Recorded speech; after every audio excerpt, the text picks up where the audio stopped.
All right, everybody. I guess it's about time to get going, and thank you for joining us this evening to learn how to treat 99% of your patients with these four devices. So we appreciate your time this evening. I'm Guy Yatros. They're the guy on the left, and Rich Drake, my partner's on the other end out there in Texas, and I'm here in Florida, and we hope to teach you a lot in the next hour. I want to thank Keller Laboratories for sponsoring these courses, these webinars that we do, and we've been working with them for a long time, haven't we, Rich? We have. They do a great job. I know some of you guys use them. They don't do just sleep stuff, as you guys all know. They're a full-service lab, and we've been working with them for a while, and we're happy to have them on board, helping us get the message out for how we can treat more patients. I know this device here. We think it's one of the best values out there for what they charge. I know they inject it, and they wax it up, and they do all that kind of stuff. And we're going to talk about this device tonight. But I think you got the prototype with this one, didn't you, Guy? And I wear it every night. And again, it's a harder acrylic because they do wax it up, and then it's injected acrylic. And I find it to be very comfortable. It's the device I choose to wear most nights at $299. It's just a great device. But we also do quite a few NTIs on our TMD patients, and I know Keller Lab is known for that, and for our patients with muscle discomfort in certain situations, we use those in conjunction with our mandibular advancement devices. Let me say that. I'd love to say this. Dental Sleep Solutions, we're the most trusted, innovative, and customer-focused provider of solutions in dental sleep medicine. That's all we do, guys. We help dentists implement this in their practice. We help educate dentists. Who are you going to call, right, to get started in this and doing this? And it's not just a software. We have a lot of education built into this, a lot of tools for how we can help you get this going in your practice. It really is an end-to-end management system for doing this. And we got a great customer service support team. I know Guy manages those people out in Florida, which is great for me, right? Have a boss that manages your employees for you. I'm sure as dentists, we'd all love to have somebody like that. But we do a lot of this stuff. We're happy. Yeah, and if you want to try our services out before the night's over, just type in a free trial, and you can try the software. It's got education built in. You can talk to our team and see how we can help you implement. So just type into the questions. And by the way, we do have everybody muted. So if you have questions, we'll maybe open up at the end for oral questions, but it's just easier to type them in the questions box rather than the chat box, question box. And if you want a free trial, just type right in that question box, free trial. Also, you can type in that box if you want to come to one of our courses. We do these courses all over the country, and we got some for next year scheduled already, as you can see. These are for the end of this year, and they're 2-day courses. You get a dental device made for you or one of your team members. Usually we like the dentist to have those made.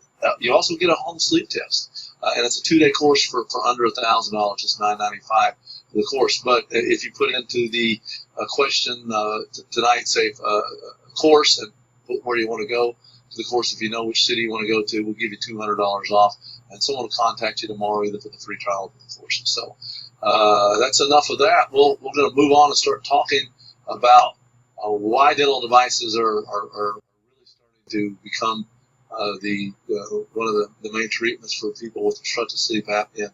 It really began for me, Rich, back in 2006 when I was doing this for 5 or 6 years, and I was doing a fair amount of it. But in 2006, the practice parameters kind of changed by the American Academy of Sleep Medicine to put dental devices, and you can read it for yourself, but to paraphrase it, if patients who have mild to moderate apnea, a dental device could be used as a first line of therapy if they choose it over a CPAP, or if anybody can't wear a CPAP for any reason, then really the recommended treatment at that point is a dental device. And the newest parameters are out too, and we are probably going to do a whole webinar on just those, and they kind of go parallel with this and fit on how you interpret it. Even some cases of more severe, we might even be able to use dental devices as a first line. Yeah, so we'll get those to you. If you guys want to type in their new practice parameters too, we can help you get those. I mean, literally, they're hot off the press. And I think the only thing that's changed, guys, they want more collaboration, you know. And again, these are guidelines and that kind of stuff. Kind of reminds me of Pirates of the Caribbean. Remember when that guy goes, you know, they're not really rules. They're more kind of like guidelines, you know. So we have to remember that that's what those things are too. I mean, they're guidelines to help us do this. But tell us what are we going to talk about today? Yeah, so I think I put most of this together. Rich helped as well. So just to give you an idea, we're going to talk about taking the protrusive bite pretty quickly. And then we'll talk about how we look, what features we look at the patient's anatomy and such to determine which device you use. And then we'll talk about the 4 devices that Rich and I use for the vast majority of our patients. And then pretty quickly what we do after we deliver, how we follow up and titrate our devices. So, man, we got a lot to get through here in the next hour. So let's talk about the bite first. Yes. You know, we're going to take a bite with what's a Pro or George gauge. It used to be called the tap gauge, as you can see on this screen.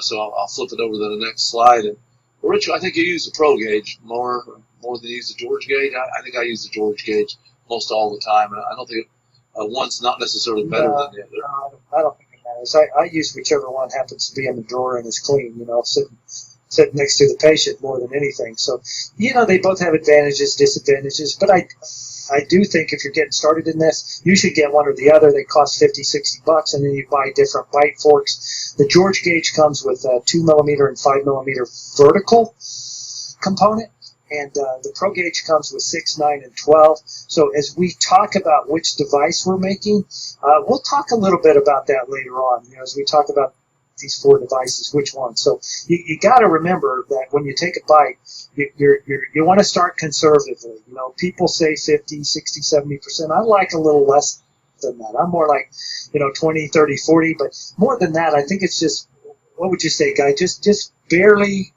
forward, but still comfortable, right?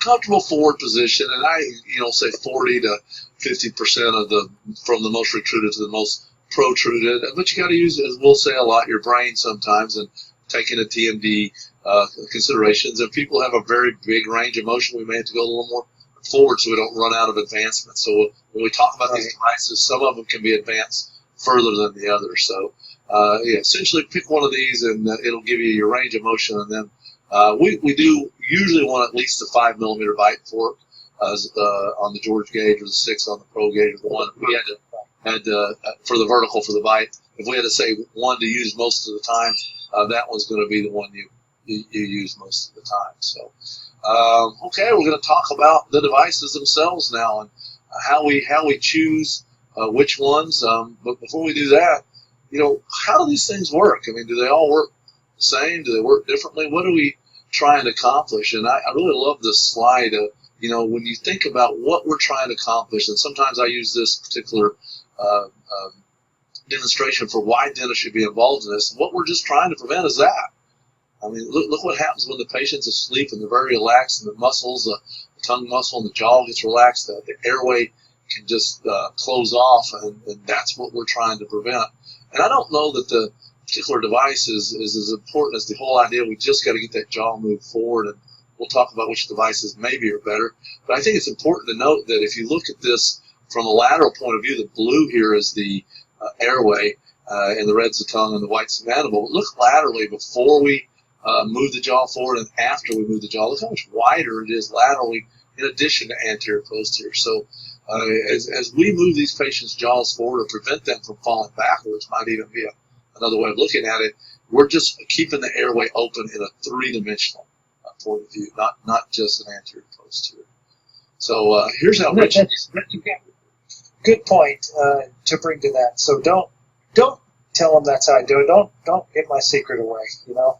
No, I'm going to show you how Rich decides. Right here's you know, I came in his office one day, and here's Rich. You know, he's got the tap up in one corner in the EMA, and you know, and you know, he I just don't know what to do on this patient, Guy, but I'm going to figure it out right now. Watch me, and you know, it's you know the truth though. We call this 99% of the time. Well, 99% of the time, this would probably work. Maybe not quite 99, but a lot of the time, It really, most devices will work in most situations, but we're going to try to help you pick the best one, because certain anatomy is going to make certain devices maybe more comfortable, hold up better, maybe even work a little better in certain situations. So if we can do it another way and use our brains, I think this is going to make a big difference. Yeah, we love to say that. You got to use your brain. You got to use your brain. So what we did in Dental DS3, our software system, was we created this system for how you evaluate these patients. So do they brex or not? How big's their tongue? How shallow, deep is their bite? Do they have lower molars? Can it be through their nose, right? What kind of TMJ? You kind of use these sliding bars and you do that, and it kind of gets you in the ballpark. It gives you a list of the devices as we rate them, right, according to our use. And we've done thousands of these things, so we have a pretty good idea of what we do. But these are the types of things that we want you guys to be thinking about as you're sitting there and you're looking at this patient, you're talking to them, and you're going, well, which device should I use for these patients? And that's what tonight is all about. So we're going to talk about multiple different parts of the exam that you'll look at, how you'll look at the patient to help you decide which one you're going to do. Yeah, and we'll, as you go through these things, part of what I do when I talk to my patients is we're going to do an exam now. We're going to look at your tissues. We're going to document some things we need for our medical record. But at the same time, we're going to be thinking about which device might be best. And I usually tell my patients, when we get finished, we're going to set up. We're going to talk about this. I'm going to have an opinion as to which one I think might be best. And then one of the keys is you should have a model for each of the ones that you're going to do. A device. It's a great point. You've got to have models of these 4 devices. You do, and then just go ahead and invest in them. Get the labs to give you one, and then they can hold it in their hand and say, here's the reason I think you should have this one, or choose between these 2. But don't give your patients 4 of them. Say you choose. You'll be there all day. Try to make up your mind, and we're going to look at each of these things as we open and close our mouth, as we look at the way the teeth hit together, how far they move their jaws, and can you breathe through your nose, and some of these things. And I think one of the first things we generally look at, I kind of go from the outside in. I might look at the jaw joint and so forth, and maybe come in. But as we start looking at the mouth, what's the first thing you're going to see there in this patient? Is this big old tongue? Yeah. Yeah, I mean it is, and and maybe look, this mouth doesn't look that big, so the tongue's big in relationship to the teeth and the mouth. But regardless, it's the tongue's important. And as we look at tap devices, sometimes maybe that's not the one we're gravitating towards. And we'll want you just to think about the anatomy as we're doing our exam. And then here in a few moments, we'll go through each individual device and take this information and see how it relates to that. The jaw is a big one, don't you think, Rich? I mean, you got to use your brain again, right? So ask, hey, do you have open and close, right? Feel the joint. Bite your teeth together. Feel the masseters. Do you see this masseter hypertrophy? Have you ever had a history of jaw problems? Does it ever lock, open, close? Have you got normal range of motion? Can you open with 3 fingers? Can you do this? So, you don't have to get real sophisticated with this. I will tell you that most patients, when you put them in a mandibular repositioning device, their TM dysfunction gets better. Most people do. So, but not everybody. So, you got to be smart about what you're doing. I totally agree with that. And I think one of the things that's determined here is, if they have a joint problem or a muscle problem, sometimes those will actually dictate totally different devices. So joint problems versus maybe someone who's got some muscle discomfort. And as we look at these devices, we can talk about that. What's a Mallampati? Well, Mallampati is kind of a long story that we may not have time for tonight, but the quick answer is it's a way of determining the anesthesiologist as to who's going to be easier to intubate than others.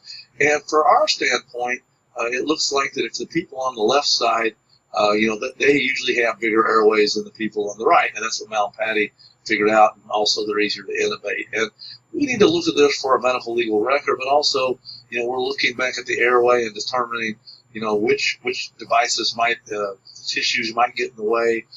Where's the mechanism on this particular device? And it's kind of fun when you think about it. You start really A little bit like a puzzle, isn't it, or It is. or a challenge? Yeah, that you're trying to figure out what's the best way to do this. Absolutely. So it's one of the more enjoyable parts of dental sleep. How far forward they can move their jaw, any teeth that are missing, we want to look at, and then of course, are the teeth? Can we get retention? I mean, these teeth are okay, and they're functionally, there's nothing broken or missing, but the teeth are short. So we may have a hard time getting this device to fit tightly. And as we think about our devices, some of them have to fit tighter than others. Sometimes teeth are long and crooked, so we have path of insertion issues and so forth to think about. So we look at the teeth. I would even say, Guy, that this is probably the number one question that we get just day in and day out is, how do I make a device tighter, right? We know how to make them more loose. You just grind on something or you cut it in. Out, right? But this is a big deal as you think about this. A patient like this, we might not make a tap for it because they're hooked together, and we might not have enough retention for something like that. So again, I think you guys as dentists, you know most of this stuff. You just got to use your brain and think about it as you go through. And what you said earlier, Guy, I think is great about as you're going through that exam process, I started picking up on that too when you said that a while back. I remember one of these courses we did. I actually tell the patient, well, these are the things we're going to evaluate to determine which device would work the best for you and keep your airway the most open so that you can sleep better, feel better, right? And maybe which one's the most comfortable too. I mean, sometimes certain anatomy, it may be more comfortable for that particular patient, or maybe they can put it in and out easier for that patient. And this is all going to kind of come together in a few minutes when we're looking at the devices. And, I think bruxism is huge. We could spend the whole day, we can spend 5 webinars talking about bruxism. And we want to think about this if our patients are grinding their teeth at night, which device we use. But I think we just take a step back for a moment and talk about sleep bruxism. Because I think it's one of the things that maybe we weren't taught what is more and more commonly known now, that what type of disorder is sleep bruxism. We were taught it had a lot to do with posterior interferences and occlusal problems, and that's what all the things I was taught in dental school and a lot of advanced training. As I started getting more involved in sleep, I started reading and listening to the sleep experts and the principles of practice of sleep medicine, where this quote comes out of, and that's kind of the I would say the Bible for sleep medicine, right? For sleep medicine. And I think a good point to make here too, Guy, is that we don't own bruxism as dentists. No, we think we do, right? But bruxism is a movement disorder, right? That's related to sleep. And when we look at people, there's more and more stuff that's coming out. Hey, let's just take people that grind their teeth a lot at night, right? The sleep bruxism, give them sleep tests. Well, 50 to 80% of those people have sleep disordered breathing. So, we can relate this. Like we said, we could talk for hours and hours and hours about this, but you certainly want to look at their teeth and their masseters and stuff like this. I think this comes from, this is the textbook that the Cross residents use, right? Yeah, I had for 3 years, I had a associate that worked for me who was a prosthodontist, and we had a lot of discussions about bruxism, and we talked about what they were taught, and here's the book that they were using in their residency, and even though it's written right here that essentially that they don't feel that the bruxism can be related to occlusal interferences. It says a minor role, if any. It has more to do with this autonomic sleep arousal response. We as dentists still want to focus on the teeth, and so when you look at the literature, there's just not as much evidence that the way our teeth get together, what we were taught for the most part, and we still want to believe, because even though we have it in our literature, we're just not paying attention to it. So there's a lot of reasons why we might grind our teeth at night, but one thing that you have to accept, that we don't own this, as Rich said. It's a sleep disorder if you're grinding your teeth at night. In particular, it's a movement disorder. People also twitch their legs who don't sleep well. And if you're not sleeping well, you might grind your teeth and you might twitch your legs. And those are called movement disorders. The orthopedic surgeons don't own that because you're twitching your legs, or the sports guys or whoever looks at the knees and legs. The difference is we're destroying teeth when we grind our teeth at night. So keep in mind that as we move these jaws forward and we open up airways, we in fact might start connecting some dots we hadn't seen. If you connect the dots with 4 lines here, you can see how you have to look outside the box. And some of these patients, not all of them, but a lot of these patients that maybe were your challenges as a restorative dentist, and you couldn't figure out why they wouldn't wear a bite guard or why they're breaking their teeth. I believe, or I know Rich and I both. An airway issue, isn't it? They're trying to keep their airway open, yeah. And that's why in the world would we destroy our own teeth? Well, at least a hypothesis or an answer could be that in the scheme of things, our bodies decide teeth are more sacrificial than airway, and if we got to grind some teeth away to keep our airway open, the makers of us might have decided that that's a fair trade-off. And so just think about that. We're not saying everybody who grinds their teeth at night has an airway problem, but oh boy, a whole lot do. And if you look at the slide we showed originally, we were talking about this a few minutes ago, at least 3 times the prevalence of apnea in those patients who grind their teeth at night. So keep that in mind, and by all means, let's look and decide if we think people are grinding their teeth, because for the very least, we want to select a device that will hold up well to this kind of force or to the muscles like this lady. We'll talk about that. Back up 1 second, guy. I want to say something on that other slide. I think as you look at this, you see a patient like that and you think, man, that guy's really grinding his teeth. And there really isn't any literature that says somebody that has broken down teeth like that is presently grinding their teeth. It does say that they probably did. Obviously they did at some point in the past, but I think you really have to look at the masseters. So when you go to that next slide and you say, okay, bite your teeth together hard, right? And you palpate those masseters and kaboom, this big, huge muscle comes out there. That's a big deal, right? We use a cotton roll test a lot too, Guy, where we'll put a couple of cotton rolls in the anterior, kind of towards the canines a little bit, and just bite down as hard as you can. And if they can't do that for 10 seconds, right, without a bunch of twitching going on and all that, then a lot of muscle splitting's going on and stuff like that. But this is important as a consideration when we think about which device we want to make, as we'll talk about when the device. And I see some questions are coming in. I think Rich is answering them as we go. So just if you joined us late here, we've got everybody muted. If you have questions, just put them into the questions, and we'll try to type them and maybe answer some verbally towards the end. But in order to stay on time, just type them in there into the questions box. And again, want the free trial, just type free trial. And if you want $200 off one of our courses, by all means, just type that in there as well. I think this is Rich's dog here, if I'm not mistaken. I don't know if that's a dog. What is that? I don't know where that picture came from. But Chupacabra. Is that what that is? It's, they must only have those in Texas. But, man, that's a deep bite there, isn't it? Now, we're going to talk about which devices you might want to consider for a deep bite and which ones you might not. But I think this is really, really critical in some situations. So we'll relate it to the specific devices in a minute. But keep that picture in mind and keep this nose in mind, because I think this is really, one of the most important things we need to look at as well, as whether someone can breathe through their nose. And it's probably the last thing most other people even teach to evaluate. As you think about all the courses you can take out there and what you can do. I mean, I have taken a bunch of them, and very few people actually look at this and do this. So you certainly got to ask, and you've got to do this, and tell them. Can I tell them about you? Yeah, tell them my fancy technique that I taught you. That's really, I don't know if we can explain it as complex as it is over there, but go ahead and try. Yeah. You take a finger and you press down on the outside of one side of their nose and say breathe, and then you do the other side, and then ask, is this a typical day? So a lot of times you'll see the actual cartilage on the nose will cave in. And we use nose cones a lot, on those patients. So we're not going to talk about that tonight, but that would be one indication for that. Are you using, you can get these steroid things over the counter now, right? So do that. So, but ask, think about it, as you are looking at which device you want to do. And the important part is, can they breathe through their nose on a normal night?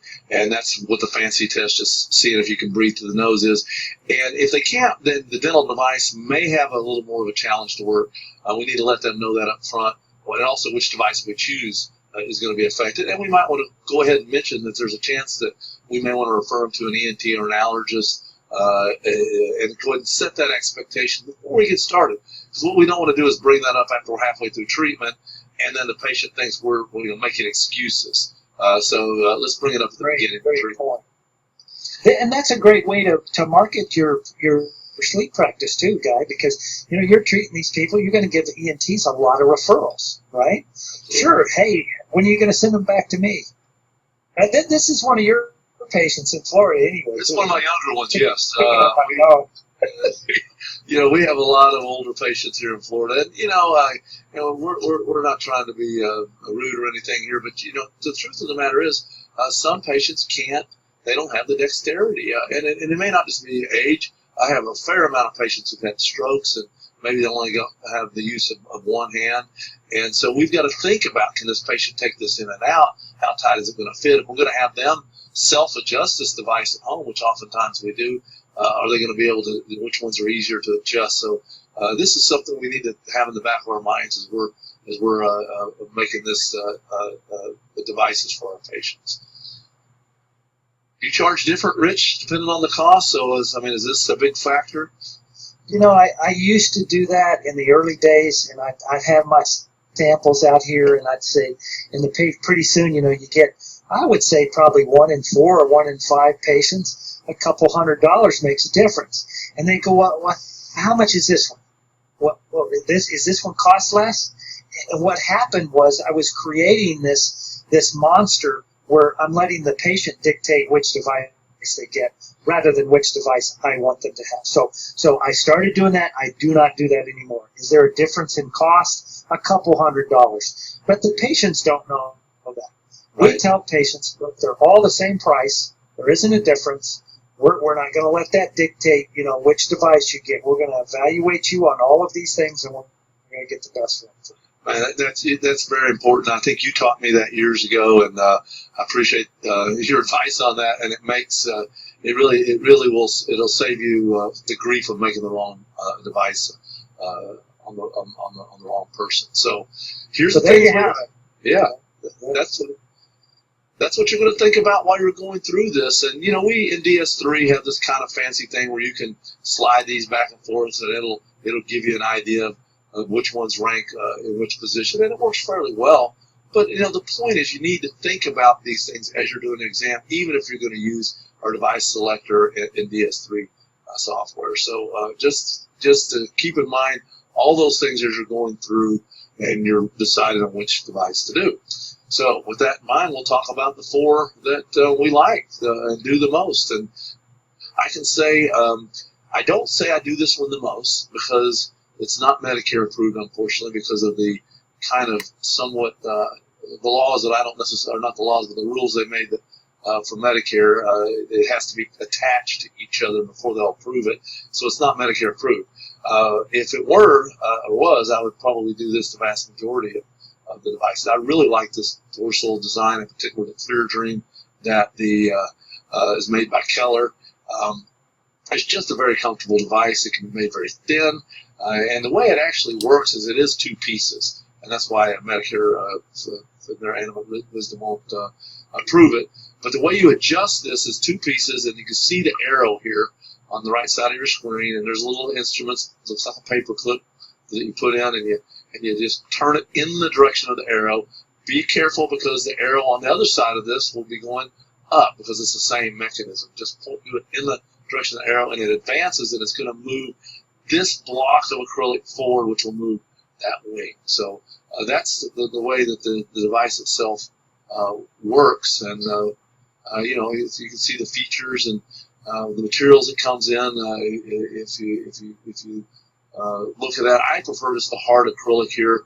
For the most part, you can get some flex materials. Some other labs make them with clasp. Which do you do the ones with the clasp? Have you tried those, Rich? They work. The clasps work really great at keeping a device in the mouth. They really do, because you heard me say before, one of your biggest challenges is too tight, too loose. Too loose. We're going to take a ball clasp. We're going to bend it in a little bit. Oh, my gosh. That works great. It really keeps my device in. And then, 3 weeks later, they come in and go, hey, everything time I take a bite of a ham sandwich, the first bite gets stuck between my molars here now. So I mean, that's what those ball clasps do. So we don't like ball clasps anymore. Like I said, different labs make them in different materials and things like that. But that jack screw, how many turns, how much range of motion do I have with that thing, Guy? And is that an issue if it gets out too far? Yeah, so each time you turn it, it's only 0.1 millimeters. So 10 of those little turns are a millimeter. So a total of about 60 turns, although they'll usually mount it at 5 turns forward, so you about have 5.5. And yeah, if you go back, I will say, we're going to talk about some of the cons here. It can break right here on occasion when this is advanced all the way out, because there's a little bit more of a fulcrum, and it can break there. Yeah, it doesn't do it that readily, but it does on occasion. So that would be down here in the cons. It can break as it goes forward. But look at the pros on this one. I personally think it's about the most comfortable device out there because you can open your mouth with it. You can, if you've got a nasal problems like I do, you can breathe through your mouth. So this it's good for that. You can have it hit in the back or just in the front. One thing we will mention about devices that allow you to open. A couple things. One is that you always want to add some way to make rubber bands, elastics, like orthodontic elastics, to hook the top and the bottom together, because the devices may not work as well as if the patient opens too wide. So it minimizes the amount they open. And some people do fine without the elastics, but you always want the ability to add that. And the other thing about the ones that allow you to open is that devices don't have to fit as tightly. And sometimes we don't want them to fit as tightly, depending on, or maybe we can't make them fit as tightly. Why is that an advantage, Rich? You want to explain that? Well, when we go think back to that picture that Guy showed with the very short, straight teeth, the clinical crowns.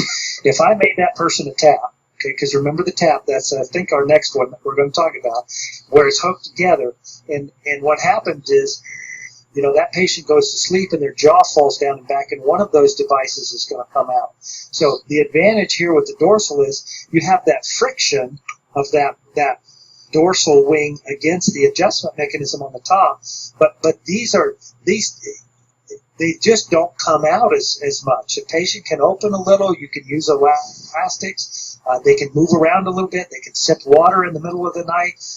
They can cough. If they got some phlegm, they got to spit up. They can do that. So, like I said, this really is a comfortable device, and you can see a lot more room for the tongue there. I think our next slide is where we go more or less. So, big tongue, can't breathe through the nose. Boom, right? That's where we use these dorsals the most time. So we talked about the retention issues just now.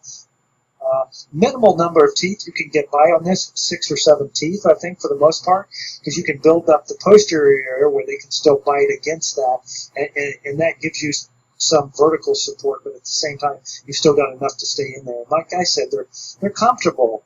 The patients can open their mouth. I think that claustrophobic feeling that a lot of people have when they're hooked together that they don't like, you don't have that as much with this. So the downside to this device is if you give a real heavy bruxer something flat in the back to grind on, he's going to grind on. And they will tear these things up, and you can do that. So, but the advantage too is you can put an anterior deprogrammer on these, and you can do that. So we use them less for severe class 2. I think we have class 2 up there twice, but I would put severe class 2 or class 3, right, where you don't have that. And I just, there's not a lot of research, but there is some research that says that the tap appears to work better on more severe disease. So, that might go into, I might think, okay, big tongue, can't breathe through the nose, but they got an AHI of 112. I probably wouldn't make them a dorsal, I'd make them a tap. So again, you got to use your brain and think about it. Yeah, I think it may have a little bit to do with the fact that your mouth opens, and when you open, it just becomes a little less predictable, and there's other reasons. The last thing I'll mention on the less is almost always these things are comfortable. The only time I've run into problems is you got to take, remember where that wing is and where this piece is here in the back. And if someone's particularly got a coronoid process that's tilted in lingually, if there's just not a lot of room, you can do this fancy trick where you just stick your finger back there. Finger test again? Yeah, I tell you, I like these fancy tricks. You know, they're really complicated. Yeah, you put your gloved finger back there, have them open, move their jaw side to side a little bit, and you know, if it feels like, wow, I can't even get my finger back there, then imagine there's going to be acrylic back there as well. So some of those patients might not find this comfortable, but the vast majority of the time, it's the most comfortable one out there. So here's my choices normally.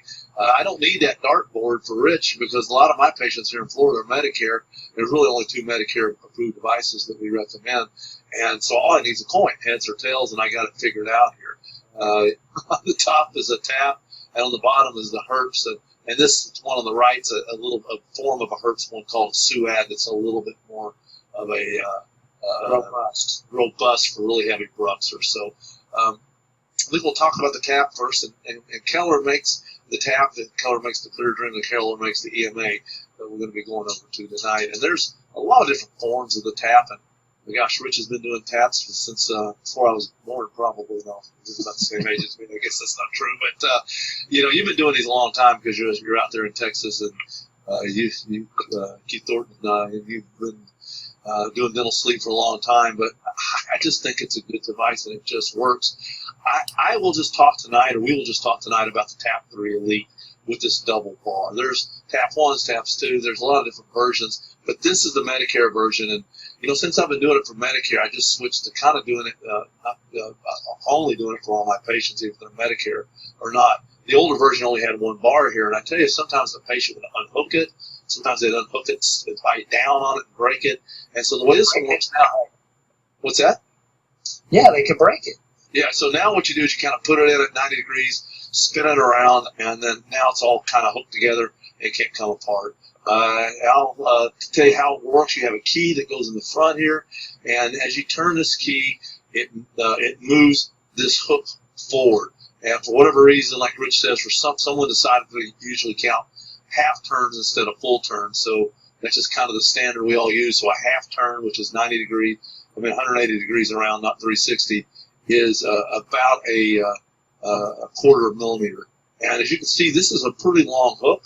What's cool about the Tap 3 Elite is you can take the base plate off, and they supply a shorter hook as well. So you can start with a shorter hook and then go to the longer if you want it to go back for some reason. But in general, if you start with the longer hook, you've got a really long, that's a pretty long range of motion if you combine the 2 hooks together. You've actually got 6 millimeters with each hook. So, you know, the Class 2 is the longer one, the Class 1 is the shorter one. So, again, we count half turns, right? So you've got about 24 turns in each screw, 6 millimeters, you know, to go anterior, posterior. So these things come in 2 different materials. The Flex, which is also called the Durasoft, which is also called the dual laminate, which is also called the triple laminate. So any of those things other than the Thermacryl. So the Flex is a little more comfortable. I think it's that little soft, spongy stuff that goes inside. But we use Thermacryl a lot too, and we'll talk about maybe some indications for one or the other. Yeah, and I would say the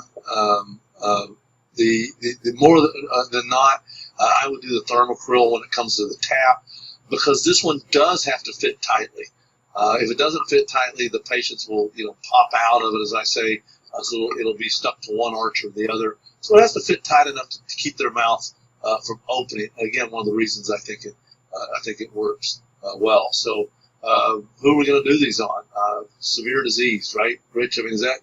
I would say I don't know why, but I always know that if we're going to get them there, a tap's going to do as well, if not better than any of them. And I think that's...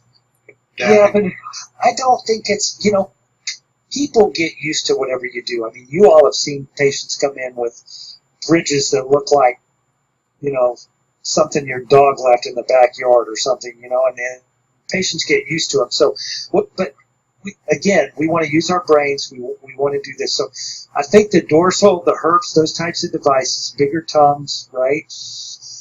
Can't breathe through the nose as well. So, but with the tap, I think severe disease is the best indication for a tap. I like shallow bites because if you think about somebody who's class 2 with a very deep bite, they might have to open 9 or 10 millimeters to get end to end. And then we're going to add a TAP 3 Elite, which adds another 10 millimeters of vertical. So they may feel like their mouth is just very open, which is uncomfortable. So I like the TAP 3 Elite more on patients with shallow bites who can breathe through their nose better, right? I think it acts kind of like a NTI, and I think it decreases the number of sleep bruxism events. There are actually a couple of studies out that say that now as well. And we use the term big cheeks, right, because they just got more room in there. When would you use it less?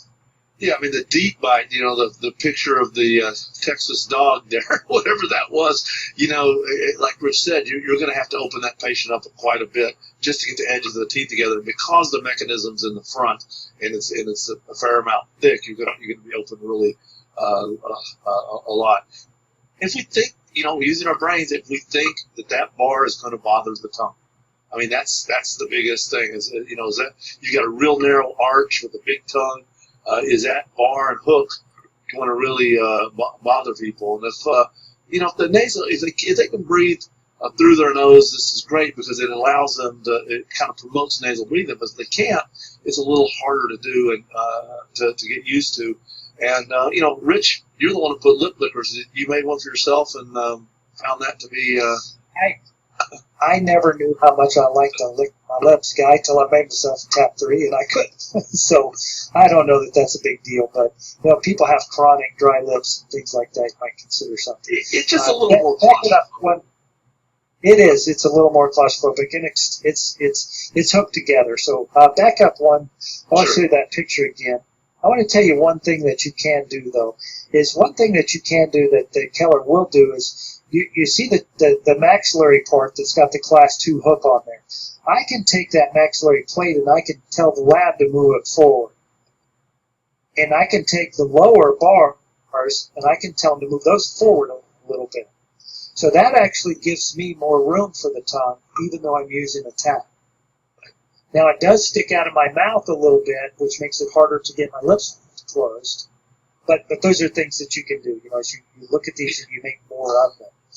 But it's a great device. I want to mention why I also do it for severe, and this is a little more complex, but you can do what's called a tap, and you can actually secure nasal pillows. They have a kit for that, and you can actually hook a CPAP to this one much easier than the other ones, and so for a combination therapy. So then again, that's why severe disease we don't get where we need to get. We can convert it to a tap as well. So. Again, that's one of the Medicare devices. The other one is the herpes. So on the other side of our coin, pretty much the opposite of what the tap is. I mean, this one allows opening. Pretty much you're going to do this one in a lot of the cases where you might do the dorsal design. How this works, you have a little instrument that you put in, and you turn this towards the plus.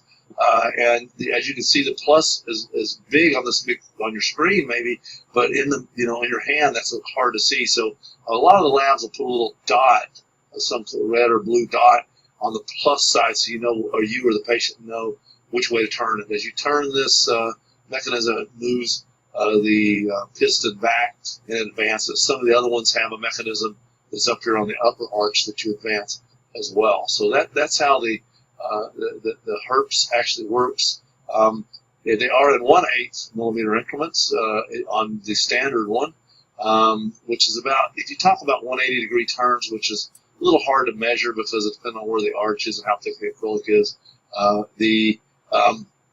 About 7 millimeters total it can advance. The mechanism that's called the advance that's on the top arch, that one maybe you can get about a millimeter more. And there are some like the SUAD, the one that we mentioned earlier, that's the one that has a little more framework. It costs more. It's a little sturdier for the Bruxers. Their standard one doesn't have this telescoping arm. It has a male and a female with shims. So they can come in all kinds of different. Yeah, so you take it off and you put the shims on the male part and you advance it that way. And it comes in about every material you can think of, from thermoplastic to even the SUAD. They make one that's almost all metal. It looks like a metal partial framework. So pros and cons, Rich, what you have anything to add on this? Is pretty similar to the dorsal as far as the pros and cons. Yeah, I think our biggest when we use these on guy is where dorsal would be indicated, but it's a Medicare patient. But they don't have to be Medicare to use a Herbst, okay? It's a great device. You can use it. It gives you just a little bit of lateral movement. I think it gives you more room for the tongue and that kind of stuff. So I think that's our next one, right? That we have where we'll use it more and that kind of stuff. So again, big tongues can't breathe through the nose as well. These are very similar to what the dorsal was. I don't like them as much for severe flexors because, again, we give somebody something flat to grind on in the back. But you can put anterior deprogrammers on these and that kind of stuff too. Do you frequently put the aesthetic hooks on these guys? I mean, the elastic hooks, not the aesthetic. Yeah, I always put hooks on any mandibular advancement device that allows you to open. You want to make it so that you can put the rubber bands on. Here you've got to put hooks. With the clear drain, they actually just cut little grooves into the acrylic because the acrylic is, again, that injected. It's really hard acrylic.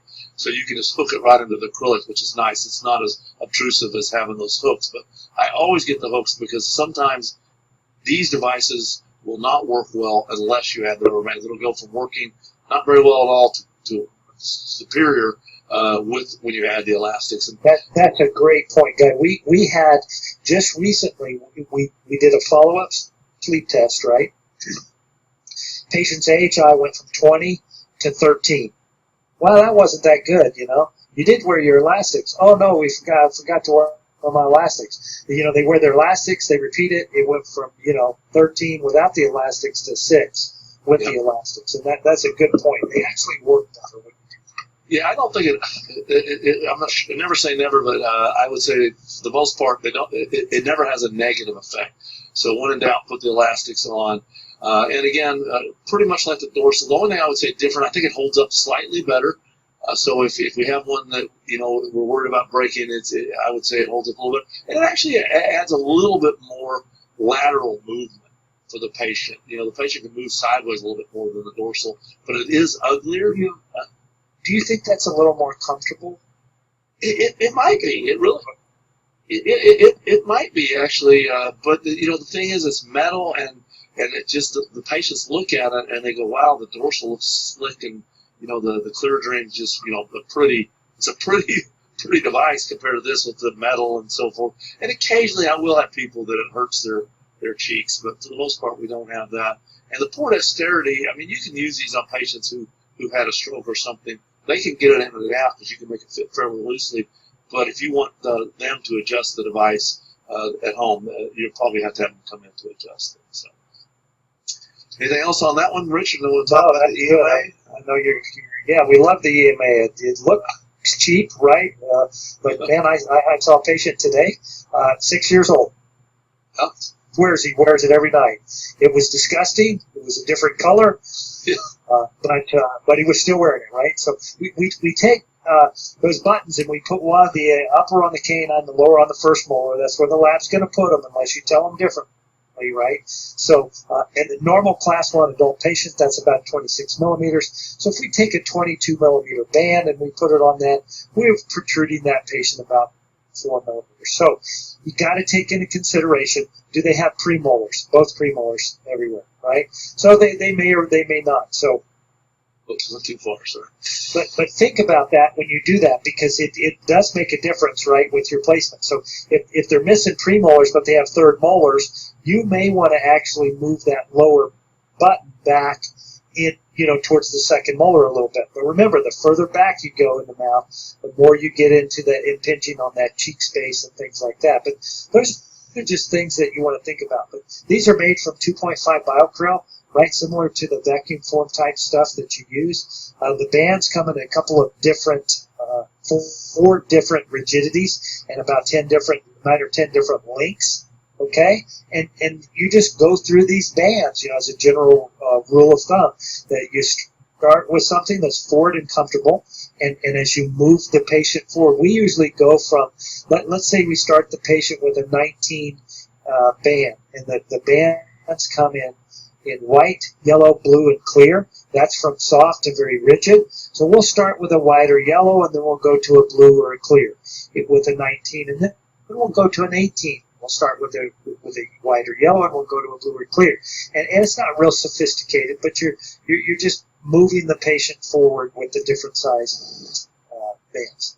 Yeah, absolutely. I would say I usually end up in the blue, just while I'm thinking about it. The clear are a little hard to get on and off, and the blue hold up pretty well, but the patients can still, get these things on and off. And I think the biggest pro on this is the aesthetics. It's I have patients who are newlyweds or just concerned about putting something in, and they're not as conscious about this. It looks like a Invisalign trays, and it's just a small device that really doesn't take up hardly any tongue room. It's one of the, if not the smallest, it's certainly I can't think of one that is any smaller off the top of my head. So it really doesn't take up any space, but it holds the jaw forward, and it's the least expensive one out there that I know of. And I had my first, knock on wood, hoping I have any more for a while, acrylic allergy the other day. I know, Rich, you've had a couple of those over the years, and this one did work for her, even though it's I had to have it tested because it is a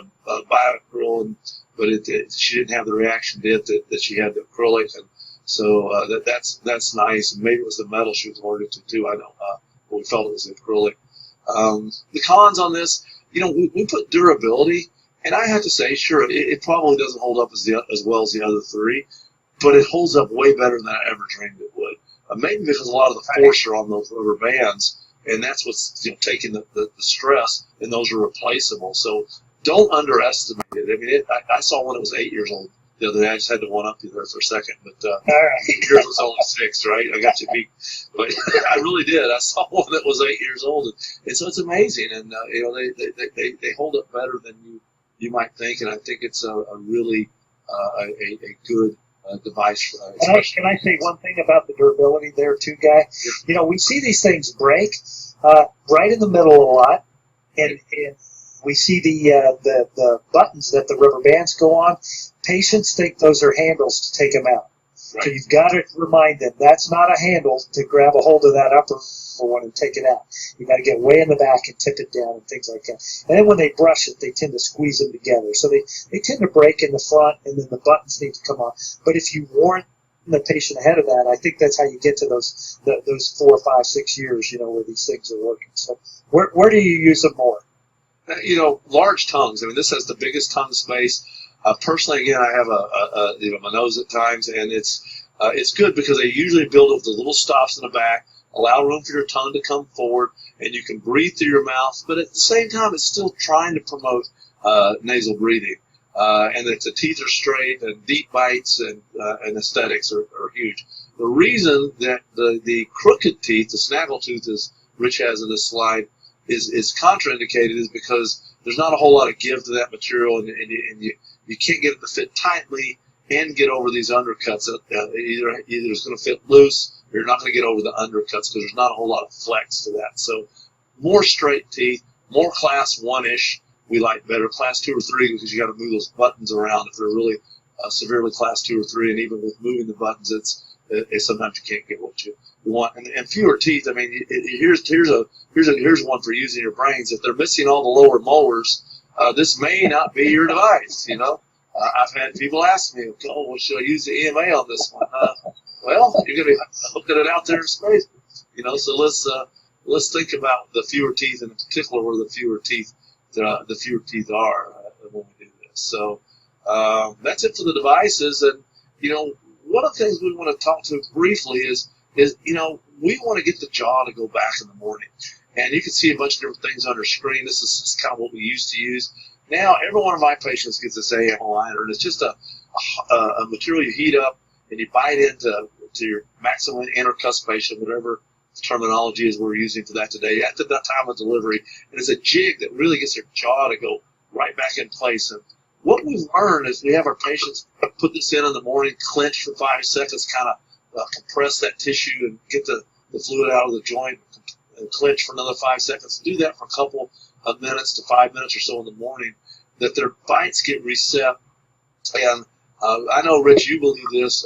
We don't have the literature to show it yet, but we really believe that it decreases some of the negative bite changes that we'll get by making sure we get the job. I think it makes it better by 50%. I think only had 50% of the patients had bite changes and jaw issues, right?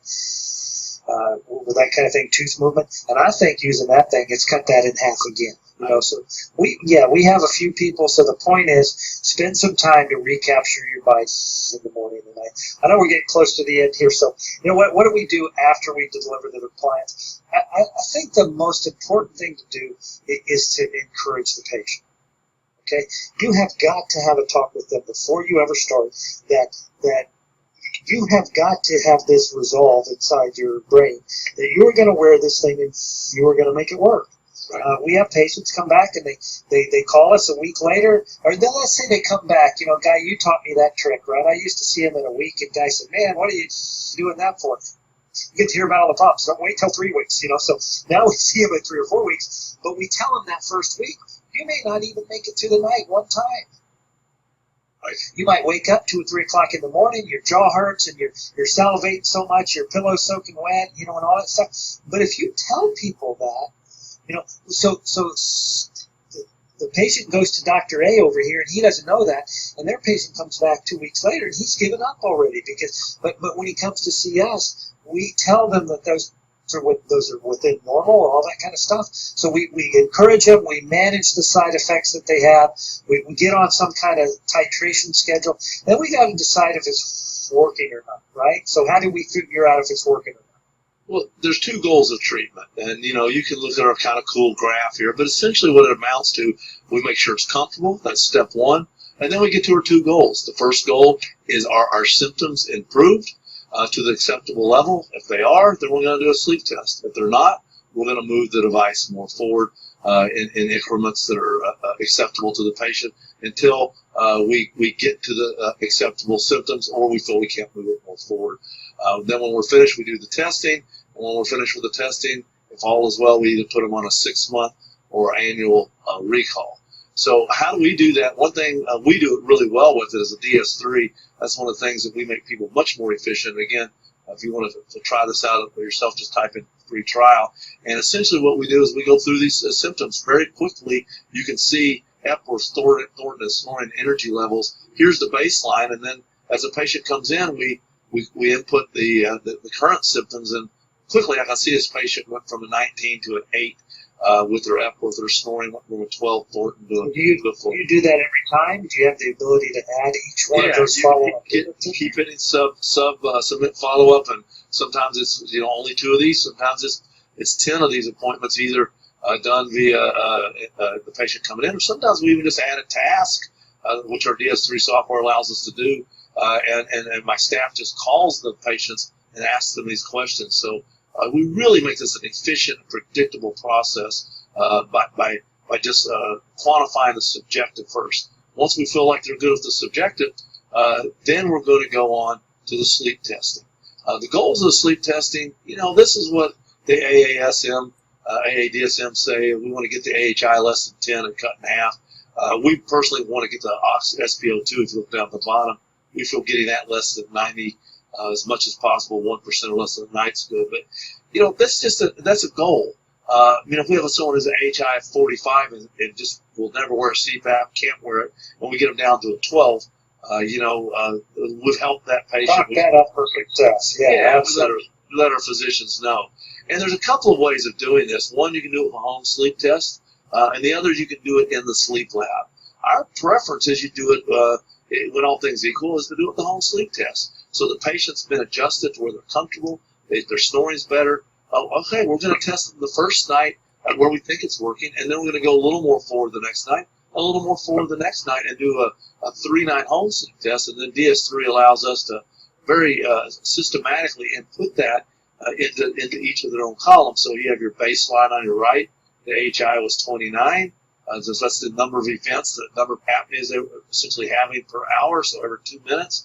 We tried them where their snoring was better. Lo and behold, in this case, even though their snoring was better and their symptoms are better, they're still having 24 events. As we moved them a couple more millimeters forward that next night, that they just adjusted the device themselves at night.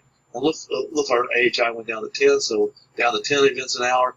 And then last night they went even a couple more millimeters forward, and then we went down to a 3.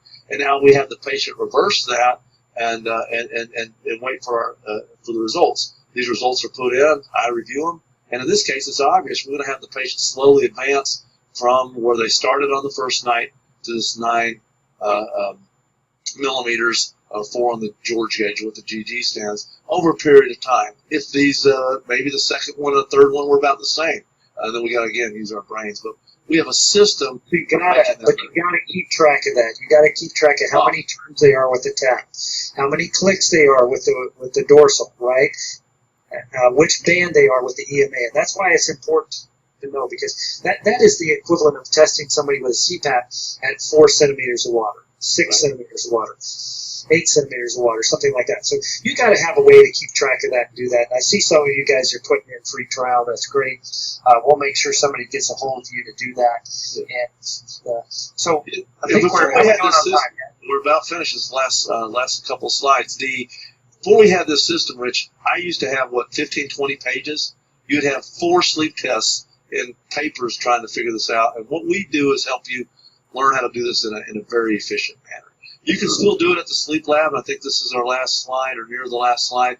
And you can have the patient go in. It works much better with a TAP device. The patients, if their AHI is above whatever level you in the sleep position decide, typically 10, someone will go in, wake the patient up. Or maybe the technologist, if you train him, will actually just go in and turn the tap 2 to 4 turns, depending on what you decide. And if the AHI is still at the next 45 minutes or hours, still above 10, you just keep adjusting it during the sleep test. And that works as well, but as we know, more and more people are utilizing ambulatory tests. So I think we got done. Look at that, right on time. Rich, you probably got to go somewhere else to some meeting or something. I do in a minute. I do, as a matter of fact, in about 1 minute. But I want to end by saying, at least my part, we're not. I think, Rich, you can stay around and answer some questions if need be. But if you want to join us at the DS3, let us know. Type in free trial. You can try our systems. We can explain a lot about how this works. Our team will contact you and help you with these decisions. And there's 10 hours of CE built right into DS3, and you can take us for a test. No obligation, no high pressure. Just try it out and see how you like it. I think you'll see it can make your dental sleep much more efficient. Or if you're new, you're going to get a lot of information just in that 2 weeks and see how quickly you can build a dental sleep practice. Here's those courses again that we'll be teaching coming up. We're adding some. We already added 2 or 3, I think, in 2016 that aren't listed here yet. But try to come before the end of the year. And if just tonight, if you go and type in right before we get finished here in the next 5 or 10 minutes, free trial. If you know the city, put the city, and you're going to get $200 off of this courses, which are a good deal at $9.95 for a 2-day course. You get a sleep test, home sleep test done on yourself or one of your team members, and you get a dental device as well. So that you can use for one of your models or use yourself if you have an airway problem. So please try to join us. I do, Rich. Unfortunately, we had a tight schedule. I've got to step off here. Rich, I know you're typing in some answers, and if you got a chance you want to answer any verbally, I thank you for everyone's time. And Rich is going to hang out for a minute more to answer any other questions. Yeah. Is that okay, Rich? Yeah, thank you, Guy, for helping put that thing together. And thanks, Keller, for teaming up with us on this. And we hope you guys are out there screening your patients and making devices. Hopefully, you got a couple more tools in your bag here to treat patients with. These 4 devices we talked about, you can treat most of your patients with this. So, Guy, you have a good evening. You guys, thanks for joining us. Take it from here, Rich. Stick around. Thanks, guys.